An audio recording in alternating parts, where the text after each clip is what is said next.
90 రోజుల కోర్సు పూర్తి చేస్తే చాలు 100% ప్లేస్మెంట్ సపోర్ట్ తో సాఫ్ట్వేర్ జాబ్ మీ సొంత. వెంటనే కోడ్ జ్ఞాన్ డెస్టినేషన్ ని సంప్రదించండి.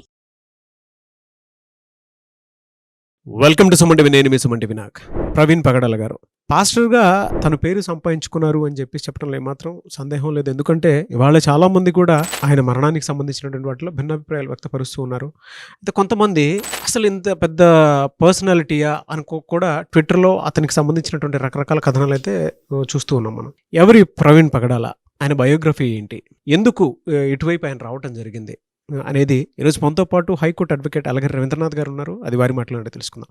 Hello sir. హాయ్ అండి నాగరాజ్ గారు. పాస్టర్ ప్రవీణ్ పగడాల గారు, వాళ్ళ ఆయన మరణం అయితే సెన్సేషన్ అని చెప్పడంలో ఏమాత్రం సందేహం లేదండి. ఎందుకంటే అటువైపు నుంచి తెలుగు రాష్ట్రాల్లో గవర్నమెంట్ కూడా స్పందించడం జరిగింది. అటువైపుగా చూసుకుంటే కూడా పోలీస్ డిపార్ట్మెంట్ వారు కూడా స్పందించి పోస్ట్ మార్టం రిపోర్ట్కి సంబంధించింది కొన్ని కీలక విషయాలు వెల్లడించడం కూడా జరిగింది. ఎవరి ప్రవీణ్ పగడాల అండ్ ఆయన గురించి కొంతమంది ఇప్పటికీ తెలియనటువంటి వాళ్ళు ఓహో ఇంత పెద్ద పర్సనాలిటీ అని కూడా మాట్లాడుకుంటూ ఉన్నారు. ప్రవీణ్ పగడాల గారి బయోగ్రఫీ ఏంటి సార్ అసలు? ప్రవీణ్ పగడాల గారు ఈయన గురించి ఒక వివరాలు చాలా తక్కువగా లభిస్తుంటాయి. కానీ ఒక సందర్భంలో తను ఒక సాక్ష్యాన్ని ముఖ్యంగా చర్చిలో సాక్ష్యాలు ఇస్తూ ఉంటారు. ఎలా నేను క్రైస్తవ మతంలోకి మారాల్సి వచ్చింది, ఏ రకంగా నేను అంటే దైవజనుడిగా ఎలా మారాను, ముఖ్యంగా విశ్వాసంగా ఎలా మారాను అనే సందర్భంలో తను చెప్పినటువంటి కొన్ని విషయాలు నేను మీతో పంచుకునే ప్రయత్నం చేస్తాను నాగరాజ్ గారు. ఆయన యాక్చువల్లీ బేసికల్గా ఆయన కడపవాసి.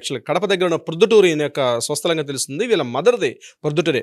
వీళ్ళ నాన్నగారి వీళ్ళ తండ్రి ఎక్కడో తెలియదు. బట్ మనకు తెలిసిన వివరాల ప్రకారం, ఆయన చెప్పిన వివరాల ప్రకారం ఏంటంటే వాళ్ళ ఫాదర్ ముస్లిం, వీళ్ళ మదర్ క్రిస్టియన్.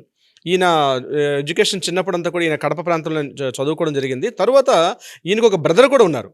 ఆ బ్రదర్ ఒక సందర్భంలో ఏదో చిన్న కొట్లాట జరిగింది. ఆ కొట్లాటలో జరిగిన సంఘటనలో కూడా వాళ్ళ బ్రదర్ని ఎవరైతే కొట్టారో వాళ్ళ మీద ఈయన తిరుగుబాటు చేసి వాళ్ళని కూడా కాస్త గట్టిగా కొట్టి అల్లర్చిల్లరగా తిరుగుతూ రకరకాల వేషాలతో ఈయన ఉండేవాడు ఆ కడప. తర్వాత ఏదో జరిగింది, మళ్ళీ వీళ్ళు హైదరాబాద్ రావడం జరిగింది. హైదరాబాద్ వచ్చేటప్పుడు కూడా వాళ్ళ ఫాదర్ ఉద్యోగరీత్యా అనుకుంటారు. బట్ ఆయన చెప్పిన విషయాల ప్రకారం అయితే వాళ్ళ ఫాదర్ ముస్లిం. వీళ్ళు వచ్చి మన సికింద్రాబాద్ తిరుమలగిరి ప్రాంతంలో వీళ్ళు ఇక్కడ సెటిల్ అయ్యారు. అయితే ఒక దశలో ఈయనకి మొదట్లో క్రిస్టియన్ మీద ఆ యొక్క క్రైస్తవ మత విశ్వాసాల మీద కూడా ఈయనకి పెద్దగా ఇంట్రెస్ట్ ఉండేది కాదని కూడా చెప్పడం జరిగింది.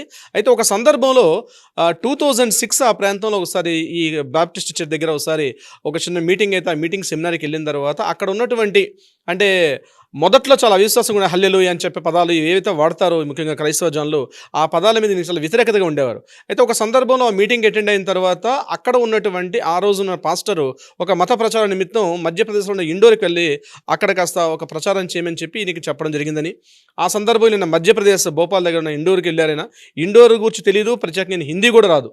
అటువంటి సందర్భాల్లో నేను ఇక్కడికి వచ్చేసాను, ఇండోర్ వెళ్ళిన తర్వాత అక్కడ నేను ఈ ప్రచారాన్ని చేసే భాగంలో ఎవరికీ తెలియదు. అటువంటి సందర్భంలో నాకు ఒక పాస్టర్ పరిచయం అయ్యారు. ఆ పాస్టర్తో నేను కొద్దిగా హిందీ నేర్చుకున్నాను. బట్ ఏదో తెలియని ఒక శక్తి వల్ల నేను ఆ రోజు ప్రచారంలో అద్భుతంగా నేను ఒక స్పీచ్ ఇచ్చాను. స్పీచ్ ఇచ్చిన తర్వాత పాస్టర్ గారు కూడా చాలా కన్విన్స్ అయ్యారు.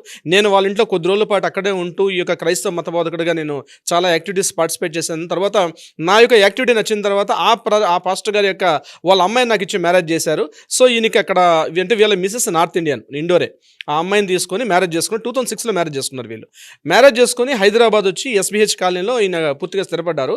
అక్కడ మెల్లగా నన్ను క్రీస్తు యొక్క బోధనలు, క్రీస్తు యొక్క తత్వం, అదేవిధంగా వాళ్ళ యొక్క మత సిద్ధాంతాలను బాగా ఇన్ఫ్లుయెన్స్ చేసి నా జీవితాన్ని కూడా ఈ క్రైస్తవ సువార్త చెప్పడానికి ఇవాంజలిస్ట్గా నేను ఈ యాక్టివిటీస్కి చాలా పార్టిసిపేట్ చేస్తానని చెప్పి పూర్తిగా మత బోధకుడిగా మారాయని కూడా తను చెప్పుకోవడం జరిగింది. తర్వాత ఆయన అక్కడ నుంచి కేవలం ఈ యొక్క మిగిలినటువంటి క్రైస్తవ పాస్టర్స్ ఏం చేస్తారంటే ఈ కేవలం వచ్చినటువంటి ఆదాయం మీద కాకుండా తను ఈ యొక్క క్రైస్తవ మత ప్రచారం నిమిత్తం వచ్చే ఇన్కమ్ మీద కాకుండా ఏదైనా వ్యాపారం చేయాలి, ఏదైనా ఒక వ్యాపార సామ్రాజ్యాన్ని స్థాపిస్తానని చెప్పి ఆయన ముందుకు ఒక సాఫ్ట్వేర్ కంపెనీ స్టార్ట్ చేశారు.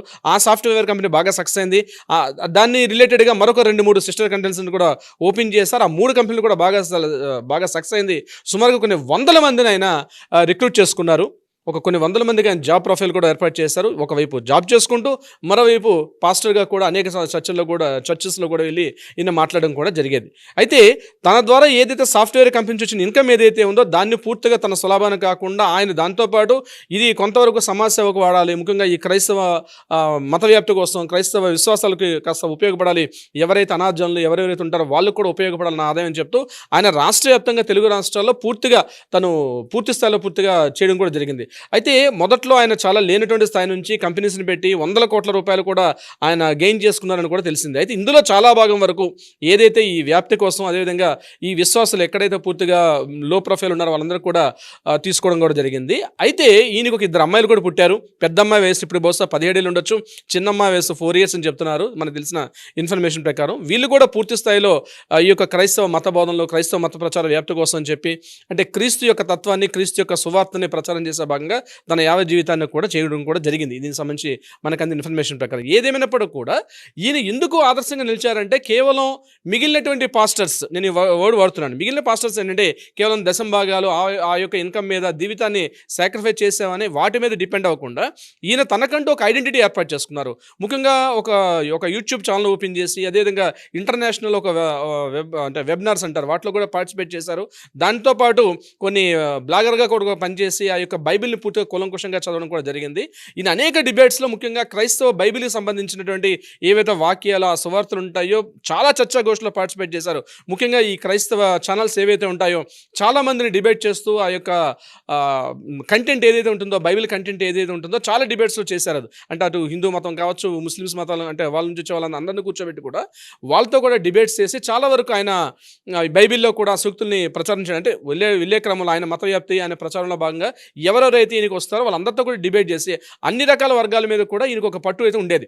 అన్ని రకాలు, అంటే ముస్లిం తాలూకు కొంతమంది కూడా, అంటే వీళ్ళ ఫాదర్ ముస్లిం అవడం వల్ల ఈయనకి కొంతమేరకు ఖురాన్ మీద కూడా ఈయనకి పట్టు ఉండేది. అదేవిధంగా హిందీ, ఉర్దూ ఇన్ని భాషల మీద మెల్లమెల్లగా ఆయన పట్టు సాధించారు. అంటే ఏదేమైనప్పుడు కూడా ఉన్నటువంటి మదర్ క్రిస్టియన్ అవటం వల్ల ఇటువైపు మదర్ క్రిస్టియన్ అవడం వల్ల ఈయన ఇన్ఫ్లుయెన్స్ అయ్యారు. తర్వాత ఆయన చెప్పడం ఏంటంటే, ఆయన సాక్ష్యం చెప్పిన ప్రకారం ఏంటంటే, నన్ను పూర్తిగా జీసస్ నన్ను తీసుకున్నారు, ఒక మత ప్రచారుడిగా లైఫ్ని డీల్ చేయమని చెప్పి నన్ను తీసుకున్నారని చెప్పి పూర్తి స్థాయిలో వచ్చేసారు. ఆయన వచ్చి ప్రతి చోట ఆయన వినిపించిన వాణి ఎలా ఉంటుందంటే, డిబేట్లో కూర్చున్నారంటే పెద్ద ఆడిటర్ అనమాట, ఆయన దిట్ అనమాట. అంటే మాట్లాడారంటే ఎదుటి వాళ్ళకి ఇంక సబ్జెక్ట్ లేకుండా అంత దిట్టంగా మాట్లాడగలదు. 10 మంది ఉంటే 100 మందిని కూడా వాళ్ళందరినీ మెస్మరైజ్ చేసినటువంటి ఒక వశీకరణం ఉండేది ఆయన మాట్లాడితే. ముఖ్యంగా దాన్ని అట్రాక్ట్ అయ్యి ఆయన స్పీచెస్, ఆయన ఎక్కడైనా డిబేట్స్ చేశారంటే కొన్ని వేలాదిగా, వందలాదిగా ఆయన స్పీచెస్కి వచ్చేవారు. ఆయన కంటెంట్ మాట్లాడారంటే అద్భుతంగా ఉంటుంది. అదే నేను ఇంత ముందు కూడా ఒక వీడియో చెప్పాను. పిడి సుందర్రావు గారు, ఇదంతా కూడా గొప్పతనం ఏంటంటే, వీళ్ళ గురువు గారు పిడి సుందర్రావు గారే. పిడి సుందర్రావు గారు సుమారుగా ఈ తెలుగు రాష్ట్రాల్లో ఒక 10 మందిని తయారు చేశారు. అద్భుతంగా ఉన్నటువంటి పెద్ద పెద్ద ఈరోజు ఆయన ఏజ్ అయిపోయింది, చివరి ఏజ్లో ఉన్నారు వారు కూడా, కానీ చాలా మందిని తయారు చేశారు. అయితే పిడి సుందర్రావు గారు చాలా మాటలు చెప్తారు. మనం భారతదేశంలో ఇన్ని మతాలు ఉండేటప్పుడు కూడా ఏ మతాన్ని కించపరచకుండా మన మతాన్ని చేసుకుంటూ వెళ్ళాలి, బైబిల్ యొక్క గొప్పతనం చెప్పడం చెప్పి సుందర్రావు గారు మాట చెప్పకుండా మనం ఏ యొక్క పాస్టర్ని కూడా మాట్లాడే పరిస్థితి లేదు ఈరోజు మన తెలుగు రాష్ట్రాల్లో. ఎందుకంటే చాలా వరకు ఆయన చెప్పుకోకుండా మనం చెప్పలేం. ఆయన ఒక బైబిల్ యూనివర్సిటీ కూడా ఏర్పాటు చేసి చాలా చేశారు సుందర్రావు గారు. సో ఆయన మనం చెప్పుకోకుండా ఏ ఒక్క పాస్టర్ పేరు కూడా మనం చెప్పలేం. It's very very most important Sundar Rao గారు. సో ఆయన ఇన్ఫ్లుయెన్స్ చేసుకున్నారు, ఆయన ఒక గురువుగా స్వీకరించి వీళ్ళు చేయడం కూడా మొదలుపెట్టారు. అయితే ఈ రోజు జరిగిన ఈ సంఘటన ఏదైతే ఉందో, ఈ సంఘటన కూడా మనకు తెలిసిందంటే, చాగల్లు ప్రాంతం ఉంది, రాజమండ్రి దగ్గర చాగల్లు అనే ప్రాంతం దగ్గర ఈయన ఆ ప్రచార కార్యక్రమంలో భాగంగా ఆయన వెళ్ళడం కూడా జరిగింది. ఈయనకి కార్లు ఉన్నాయి, ఈయనకి డ్రైవర్స్ ఉన్నారు, మంచి ఆస్తిపరుడే ఈయన కూడా పూర్తిగా. అయినప్పటికీ కూడా ఏంటంటే బైక్ మీద వెళ్ళడం అన్నది, అంటే ప్రచారం చేసుకుంటూ వెళ్తున్న భాగంలో ఎక్కడంటే వాళ్ళ యొక్క సువార్త చెప్పడం అన్నది, అది అందులో భాగం ఏంటంటే ఎక్కడుంటే అక్కడ వీళ్ళు బైక్ మీద వెళ్తూ దారిలో కూడా చెప్పుకుంటూ వెళ్తే అది కంఫర్ట్ ఉండదు కారు కాబట్టి, బైక్ మీద అన్ని మారుమూల ప్రాంతాలకు కూడా వెళ్ళే అవకాశం ఉంటుందని చెప్పి ఆయన గడచిన కొన్ని సంవత్సరాలు, 4-5 సంవత్సరాల నుంచి ఆయన బైక్నే ప్రయాణం మొదలు పెట్టారు. ఈ నుండే ప్రాంతం తిరుమలగిరి నుంచి ఇక్కడ నుంచి అంటే ఆల్మోస్ట్ మనకి ఒక 600 kilometers వస్తుంది రాజమండ్రి. అంటే ఇంత జర్నీ నేను బైక్ మీద చేసుకున్నాను. ఏజ్ కూడా 45 years. సో ఈ 45 సంవత్సరాల వయసులో ఆయన కంప్లీట్గా బైక్ జర్నీ చేసుకొని ఆ చాగల్లు ప్రాంతానికి వెళ్ళి ఒక షెడ్యూల్ పెట్టుకున్నారు, ఇదంతా కంప్లీట్గా తిరిగి రావడం కోసం చెప్పి. అనుకుని దుస్సంఘటన వల్ల, ఈ జరిగిన సంఘటన వల్ల మనం ఆయన గురించి మాట్లాడుకునే అవకాశం మనకు లభించింది. బట్ ఏదేమైనప్పుడు కూడా ఇలాంటి సంఘటన జరగకూడదు నాగరాజు గారు. అది హత్య జరిగిందా, లేకపోతే యాక్సిడెంట్ జరిగిందా, ఏం జరిగింది? బట్ నేను ఎస్పీ గారు మాట్లాడిన మాటల్లో కూడా ఇప్పుడు ఈ మాటలు చెప్పారు. చాగల్లు దగ్గర ప్రచారం కోసంలో భాగంగా ఆయన ఈ ప్రాంతానికి రావడం జరిగింది. ఇది మొదటిసారి కాదు, ఆయన చాలా సందర్భాల్లో రాజమండ్రి, కాకినాడ, రావులపాలెం ఈ ప్రాంతాల్లో చాలా వరకు ఆయన ఈ ప్రచార భాగంలో భాగంగా వెళ్తూ ఆయన యొక్క స్పీచెస్ చెప్తూ ఉంటారు. అందులో భాగంగా రావడం జరిగింది. బట్ ఏదైనా రాత్రి 11:31 మనకి కొవ్వూరు బ్రిడ్జ్ దగ్గర ఒక వీడియో ఫోటో చూపించారు. ఆ బ్రిడ్జ్ దాటిన తర్వాత, అంటే ఇది యాక్చువల్గా మనకి ఎలా అంటే దేవరాపల్లి దగ్గర నుంచి కొవ్వూరు వస్తారు, పంగిడి అంటారు, అక్కడ నుంచి దాటి ముందుకు వస్తారు. అక్కడ దాటి కొవ్వూరు నుంచి టువర్డ్స్ మన పాత బ్రిడ్జ్ నుంచి కాకుండా కొత్త బ్రిడ్జ్ వేశారు. అంటే విశాఖపట్నం వెళ్ళడానికి రాజమండ్రి కొవ్వూరు, అంటే కొవ్వూరు దాటి రాజమండ్రి వచ్చి రాజమండ్రి ఊరు నుంచి వెళ్ళారు ఇంతకుముందు. ఈ రీసెంట్గా 3 years బ్యాక్ కొత్త బ్రిడ్జ్ ఏం చేశారంటే, కొవ్వూరు దగ్గర టోల్ గేట్ ఏర్పాటు చేసి బయట నుంచి ఇంకో కొత్త బ్రిడ్జ్ కట్టారు. అక్కడ 3 బ్రిడ్జెస్ ఉంటే 4th బ్రిడ్జ్ దగ్గర అది కంప్లీట్గా మనకి రాజానగర్ టచ్ అవుతుంది. రాజానగర్ లెఫ్ట్లో టర్న్ అయితే దివాంచెరు పైనుంచి స్ట్రైట్గా మనం వెళ్ళిపోవచ్చు. ఇది విశాఖపట్నంకి వెళ్ళే దారి, అది తుని అన్నవరం వైపు వెళ్ళిపోవచ్చు. అట్లా కాకుండా ఈ బ్రిడ్జ్ దగ్గర అనమాట. అంటే ఆయన ఏం చేశారు, ఇటు కొవ్వూరు ఊర్లోకి రాకుండా కొవ్వూరు బయటనే ఆ కొత్త 4th బ్రిడ్జ్ నుంచి రాజానగరం వచ్చి దివాంచెరు అక్కడ చాగల్లో వెళ్ళే ఉద్దేశంతో వెళ్ళే ఉండొచ్చు అని ఒక సస్పెక్ట్ చేస్తున్నారు. బట్ మనకి ఆ వీడియో ఫుటేజ్ కూడా ఎగ్జాక్ట్లీ కొవ్వూరు టోల్గేట్ దగ్గర రాత్రి 11:31 ఆయన క్రాస్ చేస్తున్నట్టుంది. అయితే ఇక్కడ చాలా మందికి సందేహం ఏంటంటే ఆ క్రాస్ చేసే దీంట్లో భాగంగా అక్కడ హెడ్లైట్ అప్పటికే లేదు. ఆయన మెల్లగా క్రాస్ చేస్తూ ఉన్నారు. రాత్రి 11:31 కూడా వచ్చింది. ఈయన ఎక్కడైతే ఈయన చనిపోయినటువంటి ఆ ప్లేస్ సీన్ ఉందో అక్కడికి ఎగ్జాక్ట్లీ ఒక 6 కిలోమీటర్ల 6 కిలోమీటర్ల వరకు డిస్టెన్స్ ఉంటుంది. ఇక్కడ నుంచి అక్కడ వరకు ఉన్నటువంటి 6 కిలోమీటర్లో ఏం జరిగింది అని అక్కడ సీసీ ఫుటేజ్ దొరకట్లేదు. మనకి కొవ్వూరు బ్రిడ్జ్ దగ్గర ఒక లాస్ట్ సీసీ ఫుటేజ్ ఉంది, ఇక్కడ జరుగుతుంది. బట్ ఆ లాస్ట్ ఫుటేజ్ ఈ 6 కిలోమీటర్ల మధ్యలో ఏం జరిగింది అన్నది వెరీ వెరీ ఇంపార్టెంట్. దాని గురించే పోలీసులు కూడా పూర్తిగా దర్యాప్తు బృందాలన్నీ కూడా పనిచేస్తున్నాయి. ఒక స్పెషల్ టీమే పనిచేస్తుంది దాని మీద. ఎవరెవరు ఉన్నారు, దీని మీద ఎవరెవరు ఇన్వాల్వ్మెంట్ ఉంది, ఫోరెన్సిక్ కానీ లేకపోతే క్లూస్ టీమ్స్ అన్నీ కూడా చాలా అద్భుతంగా వర్క్ చేస్తున్నారు. ముఖ్యమంత్రి చంద్రబాబు నాయుడు గారు కూడా దీని మీద స్పందించి ఇమీడియట్గా దర్యాప్తును తీవ్రతరం చేయమని చెప్పారు. ఎందుకంటే ఇది కొంతమంది విశ్వాసాలకు సంబంధించి చాలా సెన్సిటివ్ మ్యాటర్.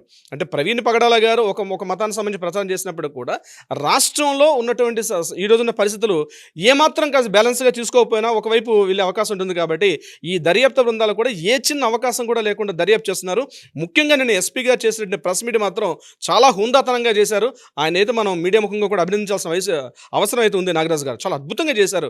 ముఖ్యంగా ఎస్పీ గారు ఇచ్చిన స్పీచ్, ఆయన మాట్లాడే విధానం కానీ నిజంగా అలాంటి వ్యక్తి ఉంటే బాగుంటుందేమో అనిపించింది. ఆ వీడియో నేను చూసిన తర్వాత అనిపించింది ఆయనతో ప్రెస్ మీట్ కూడా. ఎనీవే దర్యాప్తు బృందాలు ఇవన్నీ కూడా కలెక్ట్ చేసి పూర్తిగా వివరాలు కూడా మనకి వెలుగులోకి తొందరలోనే వచ్చే అవకాశం ఉంటుంది. నాగరాజు గారు చూద్దాం అండి ఏ మేరకు ఉంటుంది ఏంటి అనేది. బట్ ఏదేమైనా సరే ఇలా జరగటం అనేది బాధాకరం. ఎనీవేస్ థ్యాంక్ యూ అండి. Thank you so much Ravindranath garu. Thank you so much Nagaraju garu. Suman టీవీలో మీ పర్సనల్ అండ్ బిజినెస్ ప్రమోషన్స్ కోసం కింది నెంబర్కి కాంటాక్ట్ చేయండి.